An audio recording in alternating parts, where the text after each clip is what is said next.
How would you like to be awakened from a deep sleep in the dead of night to hear that, and the tread of heavy feet without being able to see anyone moving around?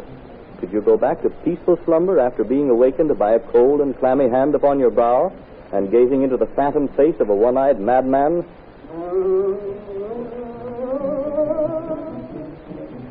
Our radio play for today, The Ghost Doctor, is based on a most unusual story which will appear in next Sunday's issue of the American Weekly, the magazine distributed with all Hearst Sunday newspapers from coast to coast.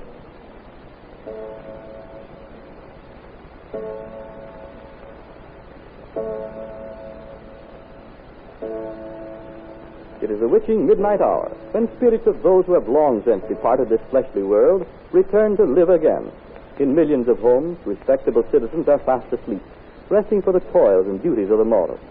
High up on a hilltop, a woman and her daughter are spending their first night in a newly purchased home. Suddenly, the mother is awakened by...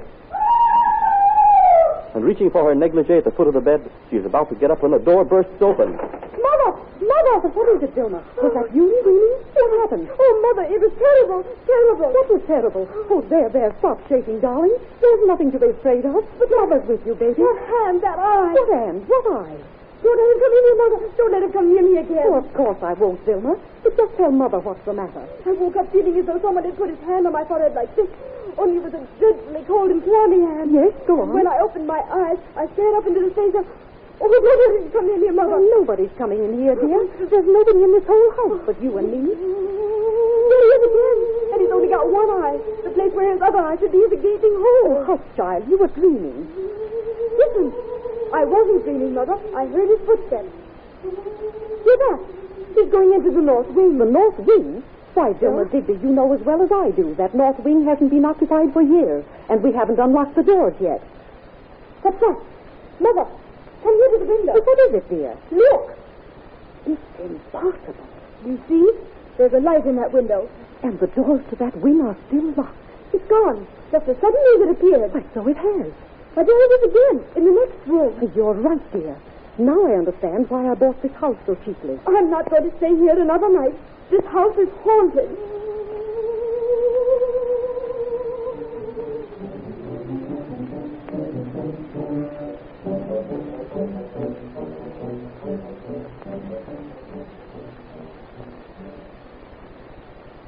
Professor, this house is haunted. You mean, madam, that it's a structure occupied by the spirit of one departed from the physical world? Well, whatever I mean there are spooks around here. My daughter was awakened by one last night and nearly frightened out of her wits. You're sure you can drive the ghosts away? Spirits cannot be driven away, madam. Their confidence must be gained. Then they must be made to realize that they're making nuisances of themselves. Well, anyway, you're sure you can de-haunt the place for me? I've been a successful ghost doctor for the past 6 years. How long will you take to rid my house of these unwelcome guests? It all depends on what type of earthbound spirits are in possession, madam. Well, how can you tell about that? You see, if a spirit has a black aura, you want to be careful. They are the dangerous ones, the fellows who cause trouble in houses where murders have been committed. Do all murdered persons have black auras? Oh, no. Sometimes they will have a beautiful aura, indicating a lovely character. The changing of a spirit can be determined by the change in color of its aura. Well, how on earth does the color change? How on earth? That's very neat. Now, to start with, a spirit's aura is usually pitch black.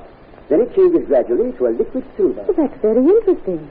Well, the sooner I get my trap set, the sooner we'll have a look at your unwelcome tenants. Well, where will you set your traps? In the room where you saw the light last night. Well, that's across the hall.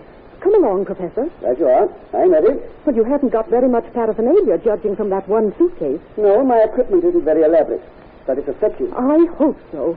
Here, let me open that door, Professor. Thank you. My daughter won't stay in the house another night until you get rid of the ghost. This is the room, Professor, from which we saw the light. Now, please notice, I have to unlock it. I'll turn the light on. How musty it smells in here. This will make a perfect laboratory. What are those curtains for, Professor? With your help, I will drape these heavy velvet curtains so as to form a cabinet. I'll first set up this framework.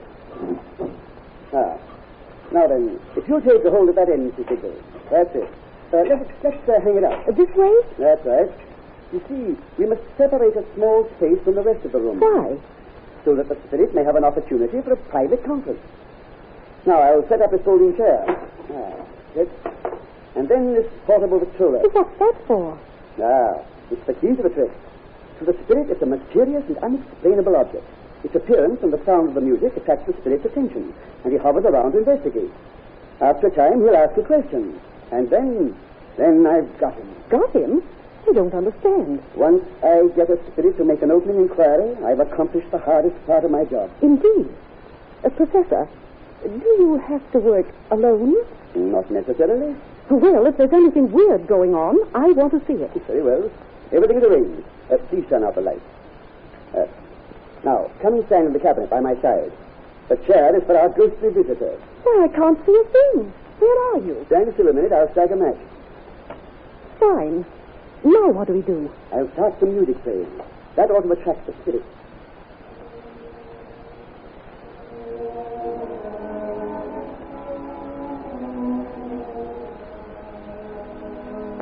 Nothing's happening yet. Quiet, please, Mr. Bixby. Wait.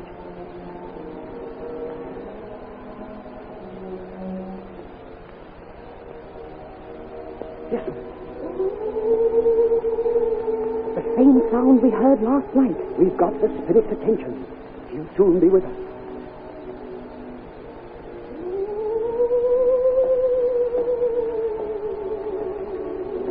Something's coming this way. Hear it? Quiet, please. He may get frightened. Oh!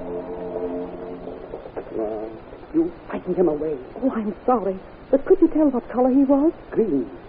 The muddiness of shade shows him to be one who met a violent death. We may learn how if we can lure him back. Can you, Professor? Do you think you can? I'll try the music again.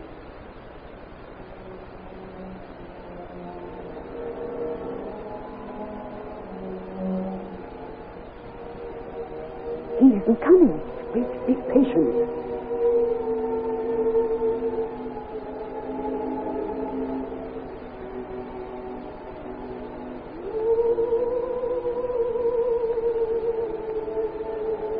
He answered your call, Professor. Yes, he'll come back.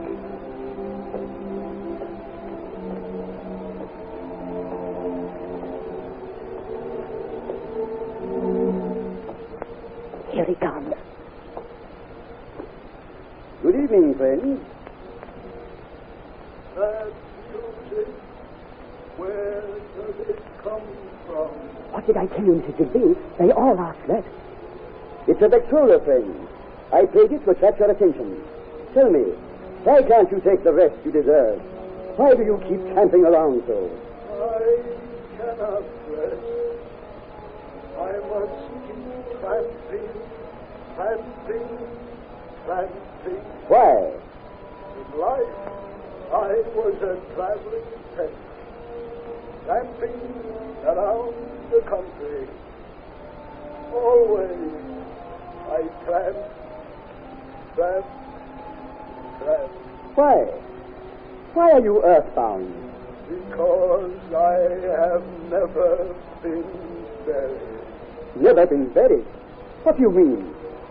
30 years ago, I knocked at the door of this house.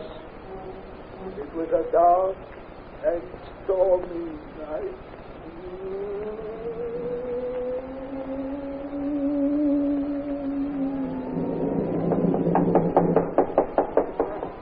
Who's there? Will you give me shelter? I've lost my way. Wait. I'll open the door.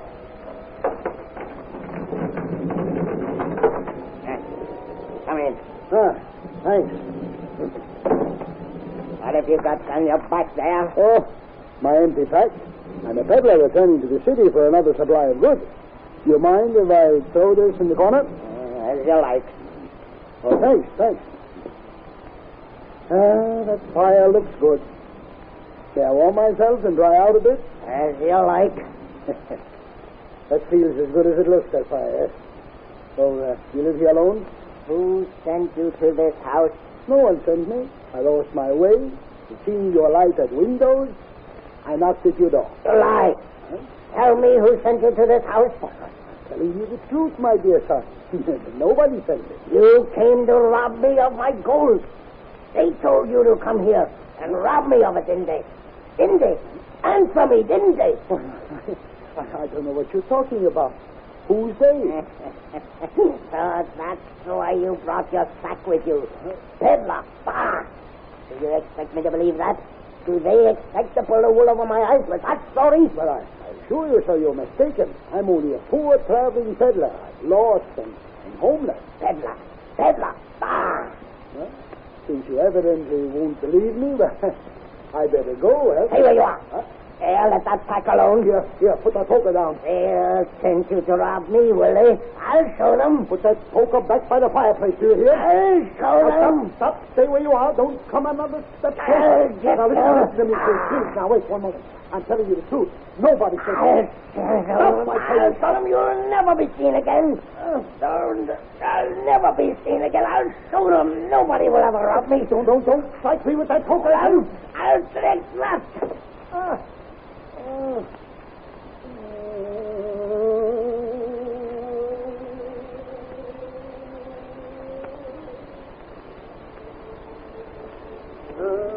For 30 years, I have tramped through this house, doomed to endless tramping.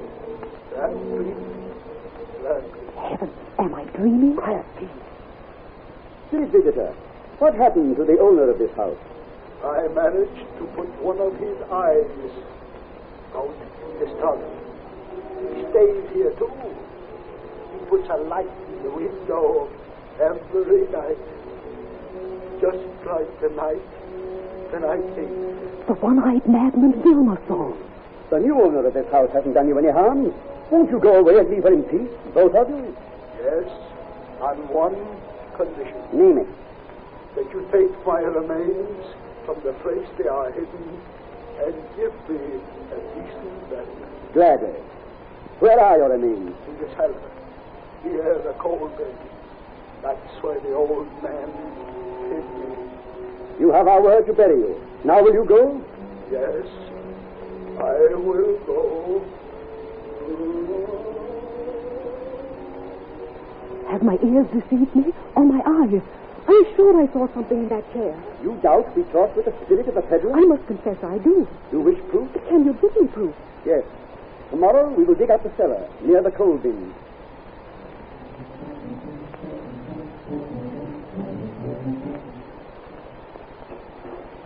What does the professor expect to find, Mother? Hush, Vilma. Have you found anything, Professor? Not yet, but I should soon. There's only a little... Mr. Sigby, come here. What is it? What have you found? Look, some bones of a skeleton and a rusted bottle of a peddler's pack. Why, how exciting. How did he ever know to look here for anything? Ask your mother, my child. How did he, Mother? I don't know.